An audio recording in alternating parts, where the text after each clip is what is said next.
Hi friends. என் பேர் சஞ்சய். என் பேர் மோனிஷ். இன்னைக்கு நம்ம ஒரு படத்தோட ரிவ்யூ தான் பார்க்க போகிறோம். அந்த படம் பேர் வந்து விஸ்வநாத் அண்ட் சன்ஸ். நம்ம சூர்யா சார் அவங்களோட படம் தான் வந்து ரிவ்யூ பார்க்க போகிறோம். சரி, இப்போ தான் பார்த்துட்டு வந்தோம். அந்த சூட்டாக வந்து ரிவ்யூ கொடுத்துடலாம் அப்படின்ட்டுன்னு முன்னாடி இங்கே உட்காந்துட்டு இருக்கோம். ஸோ எதுவும் இல்லாமல் ஸ்ட்ரைட்டாக பலவலன்னு பேசாமல் ஸ்ட்ரைட்டாக வீடியோக்குள்ளே போயிடலாம். ஓகேங்களா?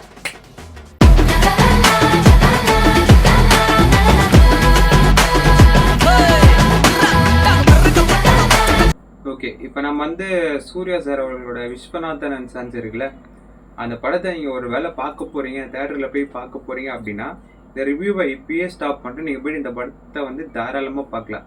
இது ஒரு நல்ல படம் தான், நல்லா இருந்துச்சு படம். ஸோ சிம்பிளான ஒரு ரிவ்யூவாக இங்கேயே நாங்கள் ஸ்டாப் பண்ணிடுறோம். பட் இல்லை, நான் உங்களோட ரிவ்யூலாம் பார்த்துட்டு நாங்கள் படம் போகணும் அப்படின்னு இருந்துச்சுன்னா நீங்கள் தாராளமாக ரிவ்யூ பார்த்துட்டும் போகலாம். ஐ மீன் ரிவ்யூவில் நாங்கள் இதில் வந்து ஸ்டோரி, நிறைய ஸ்பாய்லர்ஸ் எல்லாமே சொல்ல போகிறோம் அப்படின்ற ஒரே பட்சத்தினால உங்களை பிஃபோராகவே நாங்கள் வந்து ஒரு சொல்லிடுறோம். அடுத்து பார்த்துட்டு அப்புறம் கூட வந்து ரிவ்யூ மறக்காமல் பார்த்துருங்க. ஓகேங்களா? ஸோ எதுவும் பேசாமல் ஸ்ட்ரெயிட்டாக ஸ்டோரிக்குள்ளே நாங்கள் போயிடுறோம். ஸ்டோரி சரி, இவர் ஸ்டோரி சொல்வார். மிஸ்டர் மோனிஷ் வந்து ஸ்டோரி அவருக்கு என்ன தெரிஞ்சிச்சோ அந்த ஸ்டோரியில் என்ன இருந்துச்சோ அவர் சொல்ல போகிறார். ஓகேங்களா? ஃபஸ்ட்டு சூர்யா வந்து ஒரு ஷூட்டர். அதாவது ஒலிம்பிக்கில் வந்து ஒரு இந்த ஷூட் பண்ணுவாங்கள்ல காம்படிஷன், அதில் இருக்கவர் தான் சூர்யா. அவர் வந்து ஒரு காம்படிஷன்லேயும் கோல்டு மெடல் அடிக்கணும்னு சொல்லிட்டு அவங்க அம்மா கிட்ட வந்து ப்ராமிஸ் பண்ணியிருப்பார். அதே மாதிரி அவரும் அடிச்சுட்டு வந்துருப்பார். அவருக்கு வந்து சின்ன வயசில் ஒரு ட்ராமா இருக்கும்.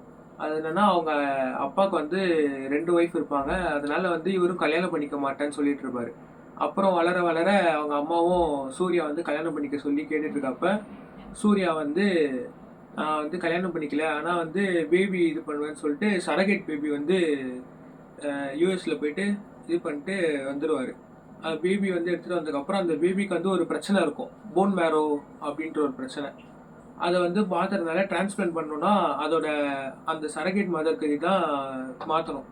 அதனால் திருப்பியும் சூர்யா வந்து யூஎஸ்க்கு போவார். அங்கே அந்த சரகேட் மதர் வந்து யார் அப்படின்றதுக்காக. போகும்போது தான் மமிதாவை பார்ப்பார்.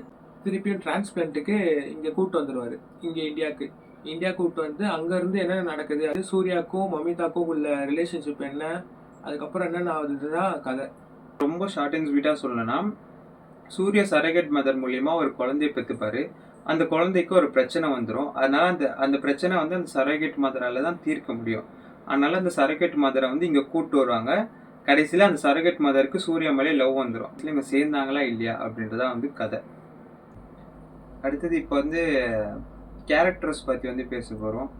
முதல்ல சூர்யா. ஸோ சூர்யா பற்றி நீ என்ன நினைக்கிறீங்க? சூர்யா தான் இந்த படத்தை ஃபுல்லாக கொண்டு போகிறது. படம் ஃபுல்லாக அவர் தான் வராரு. அவர் தான் ஒன் மேன் ஷோ மாதிரி. அவர் தான் இது படம் ஆனால் செம்மையாக இருக்காரு சூர்யா படத்தில் பார்க்க. எல்லாருக்கு தான் எப்பவுமே வந்து இந்த தாடி வச்சாலும் ட்ரிம் பண்ணாலுமே க்ளீன் ஷேப் பண்ணாலுமே அது ரொம்ப நல்லா இருக்கும். அது ஆக்சுவலி அவர் தான் ஷோல்டரில் தாங்குறாருன்னு அப்படின்ல, படத்தை ஒரு ஷோல்டரில் அவர் தாங்கிக்கிறாரு. இன்னொரு சைடு வந்து மமிதா பைஜோ. அவங்க அடுத்தது மமிதா பைஜோ. அவங்கள பற்றி மமிதா பைஜோவும் நல்லா பண்ணியிருந்தாங்க அவங்க. ஆனால் கொஞ்சம் படம் போயிட்டு கொஞ்ச நேரம் கழிச்சு தான் வருவாங்க. அப்போ இருந்தும் ரொம்ப நல்லா தான் பண்ணியிருந்தாங்க. அவங்களுக்கும் கரெக்ட் சீன் ஸ்பேஸ் கொடுத்துருந்தாங்க. மமிதா பைஜோ சூப்பராக பண்ணியிருந்தாங்க. அந்த ஒரு மாதிரி ரொம்ப வாலுத்தனமாக ரொம்ப துருன்னு இருக்கிற மாதிரி கேரக்டர் அவங்களுக்கு ரொம்ப ஆக்டாக இருந்துச்சு. அதுக்கப்புறம் எனக்கு ரொம்ப பிடிச்ச வந்து ராதிகா மேம். அவங்களோட இதுவும் வந்து ரொம்ப பர்ஃபெக்டாக இருந்துச்சு, ரொம்ப கரெக்டாக இருந்துச்சு. அவங்களும் சூப்பராக நடிச்சிருந்தாங்க. எல்லாருமே வந்து கொஞ்சம் ஓவராக தான் நடிச்சிருக்காங்க. ஆனால் அது வந்து ரொம்ப இதுவாக தெரில, கிரிஞ்சாவோ இதுவாக தெரில. எல்லாமே ரசிக்கும்படியாக தான் இருந்துச்சு. எல்லாருமே மனசுல நிக்குது, எல்லா கேரக்டர்ஸுமே நிக்குது. அந்த சுனில் அவரா இருக்கட்டும், அந்த பவானிக்காடு, அந்த அஞ்சலி ஆண்டி நிக்குது. நாசர் கொஞ்ச நேரம் தான் வருவாரு, அவருக்கு சம பண்ண. ஆனா அது ரொம்ப கம்மியான கேரக்டர்ஸ் தான். பட் வந்தவங்க போனோம் அப்படின்னு யாருமே சும்மாவே இல்லை. வந்தவங்கெல்லாம் அது ஒரு காரணம், அது ஒரு ரீசனுக்காக வந்த மாதிரி தான் இருந்துச்சு. அடுத்த டாபிக் வந்து ஸ்டோரி டிஸ்கஷன் ப்ளஸ் டேரக்டர். அவங்க 2 பேரை பற்றி ஒரே டாபிக்லேயே பேசலாம். நம்ம ஸ்டோரியாக பார்த்தோன்னா ரொம்ப யூனிக்கான ஸ்டோரி. இது எப்படி அவர் யோசிச்சாரே அப்படின்னு தெரில. இது ஆக்சுவலி பார்த்தீங்கன்னா ஒரு சென்டர் ஆடியன்ஸுக்கு தான் வந்து மோஸ்ட்லி பிடிக்கும். ஒரு 100 பேர் இருக்காங்கன்னா அதில் 90-95% பிடிக்கும். பிசி சென்டர்னா அந்த ஊர் சைட்லாம் இருக்குங்களா, அதில் எங்களுக்கு நிறைய பேருக்கு புரியாது மோஸ்ட்லி. சரகேட் மதர்னா என்ன இப்படிலாம் பண்ணுறாங்களா, இப்படிலாம் குழந்தை பெற்றுப்பாங்களா அப்படின்ட்டு. இங்கே இருக்கவங்களே சில பேர் அப்படிதான் இப்போ இங்கெல்லாம் கொஞ்சம் மாறிட்டு வருது நல்லா. அதே மாதிரி டேரக்டர் வந்து எனக்கு டேரக்டர் பர பெரிய நம்பிக்கைலாம் இல்லை. ஏன்னா வாத்தி படம்லாம் எடுத்திருக்காருல்ல, வாத்திலாம் எனக்கு சுத்தமாக பிடிக்காது.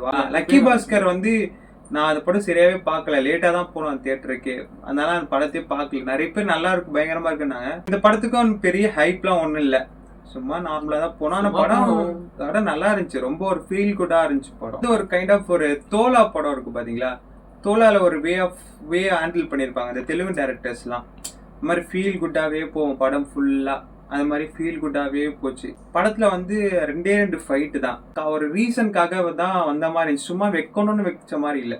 இப்போ நமக்கே அந்த இடத்துல வந்து கோவம் வரும், கண்டிப்பாக கோவம் வரும். அந்த மாதிரி இடத்துல வந்து அட்ரா ஆகணும் அப்படின்னு தான் நமக்கே தோணும். நல்லா இருந்துச்சு ஃபைட், அந்த எல்லாமே சூப்பராக இருந்துச்சு. அதாவது கண்டிப்பாக இந்த இடத்துல வந்து ஃபைட் வைக்கணும் அப்படின்ற மாதிரி இருந்துச்சு. இந்த இடத்துல ஃபைட் இல்லைன்னா நல்லா இருக்காது, அந்த மாதிரி இருந்துச்சு. ஃபைட்டு சூப்பராக இருந்துச்சு. அடுத்தது வந்து சினிமாட்டோகிராஃபி பார்த்தீங்கன்னா ரொம்ப எக்ஸலண்ட்டாக இருந்துச்சு.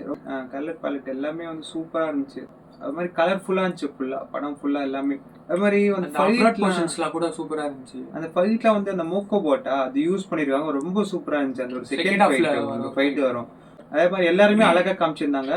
எனக்கு அங்கங்கே வந்து இந்த வாரிசு ஃபீல் வந்து வந்துச்சு அங்கங்கே. அடுத்தது மியூசிக் ஜிவி நம்ம நேஷனல் அவார்டு வின்னர் இசை அசூரன் ஸ்ரீ பிரகாஷ் இந்த படத்துக்கு ரொம்ப ஆப்டா போட்டிருக்காரு, நல்லா போட்டிருக்காரு. பிஜிஎம் சாங்ஸ் எல்லாமே நல்லா இருந்துச்சு. பாட்டு ஐயோ பாட்டா அப்படின்ற மாதிரி இல்ல, பாட்டு வர இடமே பிளேஸ்மெண்ட்டுமே ரொம்ப கரெக்டா இருந்துச்சு. அவர் மியூசிக் போட்ட 2 படமே இன்னைக்கு தான் ரிலீஸ்.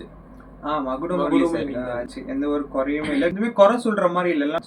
செகண்ட் ஹாஃப்ல தான் அந்த ஃபைட் அப்போ அந்த பிஜிஎம் வரும், இன்னும் நல்லா இருந்துச்சு. அந்த ஃபைட் ரொம்ப நல்லா இருந்துச்சு. அந்த மியூசிக்ல அந்த ஓல்ட் மியூசிக் ஒன்று யூஸ் பண்ணியிருந்தாங்க, அந்த விஸ்வநாதன் வேலை வேண்டும் அந்த பாட்டு ரொம்ப ஆப்டா இருந்துச்சு. அந்த பாட்டுக்கு அந்த டைமிங்க்கு மியூசிக் பக்கா சூப்பரா இருந்துச்சு. இன்ட்ரோ, சூர்யா அவரோட இன்ட்ரோ சிம்பிளான இன்ட்ரோ தான். அந்த ஃபீல் குட் படம்னாலே ஒரு இன்ட்ரோ இருக்கும் பாத்தீங்களா, நார்மலான இன்ட்ரோ. அங்க பின்னாடி இருந்து வந்து கரெக்டா சூர்யா கிட்ட வந்து நிற்க போது த ஒன் அப்படின்னு வந்தப்ப அது ரொம்ப அந்த இது சூப்பரா இருந்துச்சு.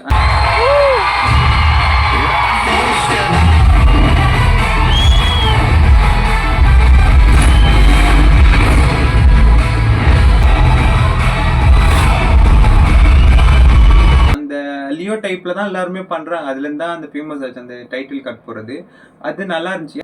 அடுத்தது வந்து ஹியூமர் பத்தி போவோம். படம் காமெடி சூப்பரா இருந்துச்சுங்க. அவர் அந்த ஒரு கிச்சன் சீன் ஒன்று வரும், அதெல்லாம் செம்மையா. கிச்சன்லாம் பிளாஸ்ட் நல்லா இருந்துச்சு, ரொம்ப காமெடியா இருந்துச்சு. எல்லாம் ஃபுல்லா அவங்க அங்கங்க வந்து சூர்யாவை வந்து அவங்க ஒரு ஆளாவே மதிக்கல. சூர்யானாலே போயிடுவாங்க, பெரிய ஆள்ல சூர்யானாலே போயிடுவாங்க, அவங்க ஒரு ஆளாவே மதிக்க மாட்டாங்க சூர்யாவை. வாங்க அது வாங்க அதாவது சூர்யாவோட ரியாக்ஷனே அப்படியே காமிச்சிருப்பாங்க. முக்கியமா அவங்க பண்றது வந்து கிரிஞ்சா இல்ல, ஆனா இது இப்படி பண்ற மாதிரியே இல்ல.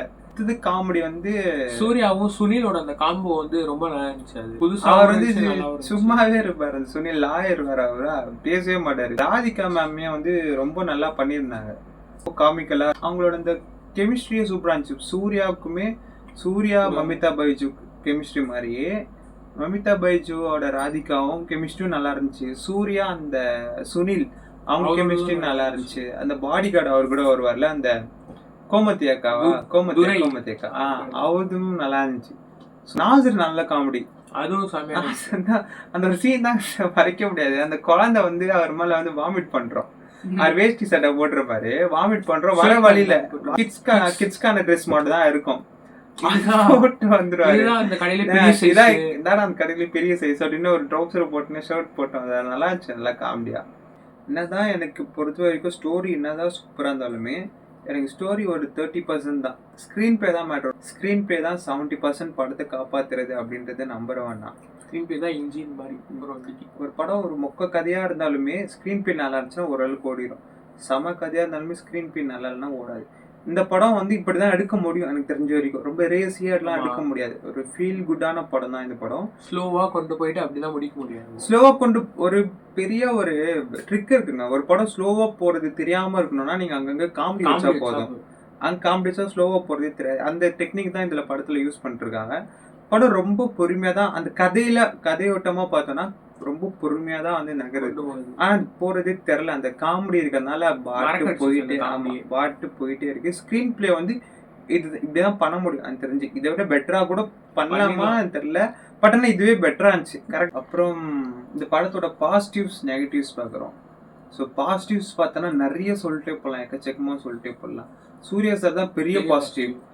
சூர்யா சாருக்கு ஈக்குவலான பாசிட்டிவ் வந்து மமிதா பைஜு. இந்த படத்துல அதே மமிதா மாதிரி பைஜு ராதிகா அவங்களும் நல்ல பாசிட்டிவ் சூப்பரா நடிச்சிருந்தாங்க. மமிதா பைஜு எடுத்துட்டாலுமே இந்த படம் நல்லா இருக்காது, சூர்யா எடுத்துட்டாலுமே இந்த படம் நல்லா இருக்காது. ரெண்டு பேருமே ஈக்குவலா இந்த படத்தை வந்து நிக்கிறாங்க. கூட இருக்கவங்க சப்போர்ட் பண்ற மாதிரி. ஸோ இவங்க ரெண்டு பேர் தான் ஃபுல்லா வந்து தாங்கிட்டு இருக்காங்க. பாசிட்டிவ் வந்து படம் ஃபுல்லா எல்லாமே பாசிட்டிவ். டைரக்ஷன்ல இருந்து, ஆக்டிங்ல இருந்து, மியூசிக்கு, சினிமாட்டோகிராஃபி, அது கொரியோகிராஃபியும் நல்லா இருந்துச்சு. டான்ஸ், அந்த கொரியோகிராஃபி மமிதா பைஜு பயங்கரமா டான்ஸ் ஆடுறாங்க, பார்த்து நல்லா ஆடுறாங்களே அப்படின்ற மாதிரி இருந்துச்சு. நல்லா இருந்துச்சு.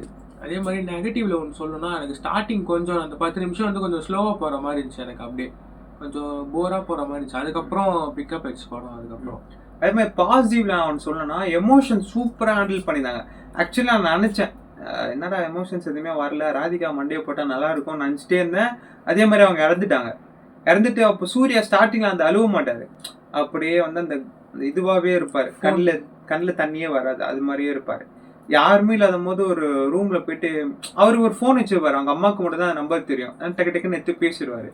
அதுல அவங்க அம்மா போன்ல இருந்து இவரே போன் போட்டு பேசுவார். அந்த சீன் ரொம்ப எமோஷனலா இருந்துச்சு. ரொம்ப ஆக்டிங் அதுல அந்த சீன்ல பீக் ரொம்ப நல்லா இருந்துச்சு. அந்த சீன் ஆக்டிங் ரொம்ப எனக்கே லைட்டா கண்ணில் தண்ணி வந்துச்சு. அந்த மாதிரி இருந்துச்சு, சூப்பரா இருந்துச்சு. அதே மாதிரி மமிதா பைஜு ஒரு சீன்ல வந்து நான் அனாதை தானே, காசுக்காக வந்தேன் தானே இப்படி பண்ற அப்படின்னு அந்த ஹாஸ்பிட்டல்ல கேட்பாங்க. ஹாஸ்பிட்டல் அப்பயே எனக்கு ஒரு மாதிரி கண்ணு கலங்குச்சு. நெகட்டிவா எனக்கு பட்டது பார்த்தீங்கன்னா, கொஞ்சம் டியூரேஷன் பெருசா இருந்துச்சோ அப்படின்ற மாதிரி எனக்கு தோணுச்சு. நெகட்டிவா வேற எதுவுமே வந்து சொல்ற மாதிரி இல்லை. சிம்பிளா சொல்லலாம், ஒரு தோலா டைப் ஆஃப் ஒரு படம் தான். அந்த கதையும் இந்த கதையும் வேற. நான் கதையும் சொல்ல, அந்த படம் பார்த்தீங்கன்னா பிரீஸியா போவோம். மாதிரி அப்படி காமா சண்டை இண்டை எதுவும் இல்லாம அப்படியே சிரிப்பா காமா போகும். ஆக்சுவலி இந்த கான்செப்ட் எடுத்து அவங்க பண்ணதே பெரிய விஷயம். நம்ம சூர்யா பத்தி பேசணும், மமிதா பைஜு பத்தி பேசணும், இருக்கிற எல்லார பத்தியும் பேசணும். பட் ஒருத்தரை மறந்துட்டோம், அந்த குட்டி பையன், அந்த குட்டி குழந்தை அபய். செம கியூட், செம்மையா இருந்தான் அந்த பையன். அவனும் நல்லா நடிச்சிருக்கான். ஒரு சீன்ல அந்த ஒரு இது ஹாஸ்பிட்டல்ல போயிட்டு கூட்டு போயிட்டு போனோம். அப்ப கியூட்டா போனோம் அந்த பையன். அதே மாதிரி வந்து இந்த படத்துக்கான ஹைப் எப்படி இருந்துச்சு, ரெஸ்பான்ஸ் எப்படி இருந்துச்சு அப்படிலாம் நம்ம பார்ப்போம். ஹைப் வந்து இல்லவே இல்லை. எனக்கு ஹைப்பே இல்லை. எனக்கு வந்து எதை டிக்கெட் ஈஸியா கிடைச்சிச்சு. அதுலயே தெரியும் எப்படி ஹைப் இருந்துச்சா இல்லையா அப்படின்னு வந்து தெரியல. அதே மாதிரி கத்தவேலைங்க, ஈகால தான் பார்த்தேன்னா ஹவுஸ்ஃபுல் ஷோ. யாருமே கத்தல, எங்க யாருமே கத்தல. நாங்க சும்மாவே கத்த மாட்டாங்க. ஈகால தான் பார்த்தேன் ஹவுஸ்ஃபுல் ஷோ. சூர்யா இன்ட்ரோக்கு லைட்டா தான் கத்துனாங்க. நான் தான் விசில் அடிக்கிறத தவிர சுத்தி யாருமே எதுவுமே பண்ண மாட்டாங்க. நான் கத்தவே இல்லை. அது யாருமே கத்தலனா எனக்கு கத்தவும் தோணல. நான் கத்தவே இல்லை. அந்த மாதிரிதான் அவ்வளோ மமிதா பைஜுக்கே அதிகமா வந்துச்சு. கொஞ்சம் அதிகமா கத்துனாங்க. அங்கங்க கத்துற மாதிரி சீன்ஸ் நிறைய இருந்துச்சு. ஆனா யாருமே கத்தல அவ்வளவா. அதே மாதிரி இது வந்து தியேட்டருக்கான படமா ஓடிடிக்கான படமானா என்னை பொறுத்திருக்கும் ஒரு 2த்துக்கு மேல படம். தியேட்டர்ல பார்த்தாலும் சரி, ஓடிடில பார்த்தாலும் சரி, இந்த படம் நல்லா இருக்கும். இன்னும் அந்த ஃபைட்டுக்காகவே அந்த தியேட்டர்ல பார்க்கலாம். அது கொஞ்சம் லைட்டா கூஸ் பம்ப்ஸ் வர மாதிரி இருக்கும். காஸ்டியூம் டிசைனர் வந்து ரொம்ப காஸ்டியூம் சூப்பர், வேற லெவல். சூர்யா அவரோட காஸ்டியூம்ஸ்லாம் செம்மையா இருந்துச்சு. காஸ்டியூம்ஸ் அதே மமிதா பைஜுவா இருக்கட்டும், எல்லாரோட காஸ்டியூம்ஸும் வந்து சூப்பராக இருந்துச்சு. எனக்கு ரொம்ப பிடிச்சிருந்து சூர்யாவோட காஸ்டியூம்ஸ் தான். ரொம்ப ஆப்டா இருந்துச்சு, ரொம்ப யூனிக்கா இருந்துச்சு அவரோட காஸ்டியூம்ஸ். அப்புறம் இந்த படத்துக்கான ரேட்டிங் அண்ட் ஸ்டார்ஸ் அதுக்குள்ள வந்து போயிடுவோம். எவ்வளோ ஸ்டார் தரீங்க நீங்க? நான் வந்து ஒரு 3.5 ஸ்டார்ஸ் தருவேன் இதுக்கு. நான் வந்து ஒரு 4 தருவேன். எனக்கு குறைய இந்த மாதிரி இல்லை. ஸோ இதான் எங்களோட ரிவ்யூ. ஸோ ஜனநாயகனுக்கே வளவலன்னு இழுத்துட்டோம். ஒரு 2 மணி நேரம் 1 மணி நேரம் இழுத்துட்டோம். இது பரவாயில்ல, 28 நிமிஷத்தில் முடிச்சிட்டோம். எடிட் பண்ணி காமியாக போட்டுடலாம். ஸோ அவ்வளோதாங்க. எல்லாமே படம் நல்லா இருந்துச்சு. கண்டிப்பாக தேட்டரில் பார்க்கலாம், ரொம்ப நல்ல படம். இத்துடன் அடுத்த ரிவ்யூவில் உங்களை சந்திக்கிறேன். நான் சஞ்சய் மோனிஷ். சப்ஸ்கிரைப் பண்ணுங்க, லைக் பண்ணுங்க. அதே மாதிரி இன்னொன்று சொல்லிடணும். இந்த ஸ்டாப் பண்ணிட்டியா? இல்லை எனக்கு தேங்க்ஸ். கட் பண்ணிட்டீங்க. கேமராமேன் ட்ரைபாட் இல்லைன்னு அவர் நாங்கள் கூப்பிட்டு வந்தோம். அவரே கேமரா எடுக்கிறாரு. கேமராமேன் கௌதம், அவர் ஒரு செலிபிரிட்டி. அவர் உள்ள வந்தால் எங்களுக்கு வியூஸ் அதிகமாகிடுன்னு வரமாட்டாரு. ஸோ அதெல்லாம் எடிட் பண்ணுறேன். சரி, ஓகே. அவர் போன வாட்டி நாங்கள் சொன்னோம், எடிட் பண்ணிட்டோம். சரி, இந்த வாட்டி எடிட் பண்ணிடுறோம். அவருக்கு அவரோட சந்தோஷத்துக்கு சொல்கிறோம். பட் நல்லா இருந்துச்சு. நல்ல கேமராப்பா, நைஸ். அந்த மாதிரி நல்லா இருந்துச்சு எல்லாமே. ரிவ்யூ வந்து சொல்றோம்ல, கதை எல்லாமே சொல்றோம்ல, எங்களுக்கு தோணுன மாதிரி உங்களுக்கு ஓரளவுக்கு ஒத்து போச்சு. 70 to 60% அதே மாதிரி தான் இருந்துச்சுன்னா இந்த வீடியோக்கு லைக் பண்ணுங்க. பட் நாங்கள் சொல்ல மாதிரிலாம் இல்லை, உங்களுக்கு படமே பிடிக்கல அந்த மாதிரிலாம் இல்லை, எனக்கு போர் அடிச்சிச்சு, சரிவே வரலன்னா இதெல்லாம் ஒரு காமெடின்னு வச்சுருந்தீங்க அப்படின்னு நீங்கள் நினச்சிங்க அப்படின்னா இந்த வீடியோக்கு வந்து டிஸ்லைக் பண்ணிடுங்க. உங்களுக்கு இந்த மாதிரி நாங்கள் சொன்ன மாதிரி இல்லைன்னா இந்த வீடியோக்கு டிஸ்லைக் பண்ணிடுங்க. ரொம்ப பிடிச்சிருந்துச்சி அப்படின்னா சப்ஸ்கிரைப் பண்ணிடுங்க.